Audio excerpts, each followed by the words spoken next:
presented by PH Music।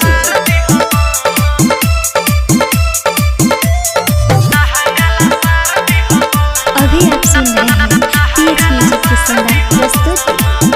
जाने जोगनी में लहंगा सार दी हसन,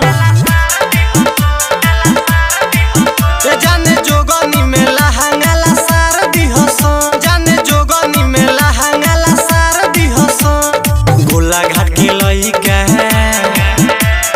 गोला घाट के लइका मुँह मार ली हसन, मार ली हसन, मार ली हसन। ये जाने जोगनी में लहंगा सार दी हसन, जाने जोगनी में लहंगा सार दी हसन।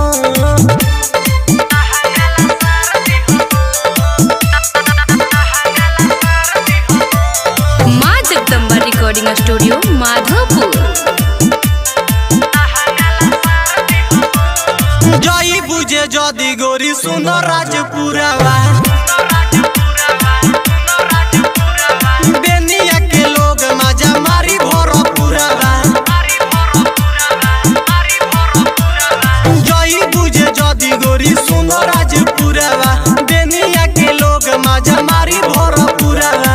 कुलिया में तेलावा, टिकुलिया में तेलावा निकाल ली हसन, निकाल ली हसन।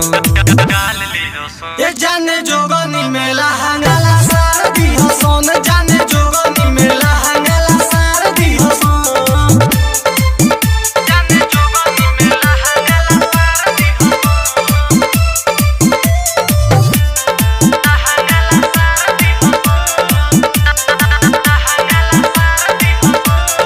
राइटर हर केस पवन के बातल तू मानी,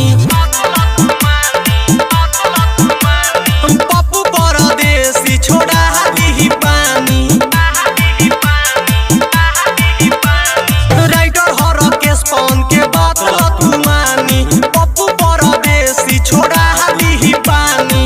सुल्तानगंज में सुता के ली हसन, सुता के ली हसन। ये जाने जोगनी में लहंगा सार दी हसन, जाने जोगनी में लहंगा सार दी हसन। गोला घाट के लइका गोला घाट के लइका मुँह मार ली हसन, मार ली हसन, मार ली हसन। ये जाने जोगनी में लहंगा सार दी हसन, जाने जोगनी में लहंगा सार दी हसन। माँ जगदम्बा रिकॉर्डिंग स्टूडियो माधोपुर।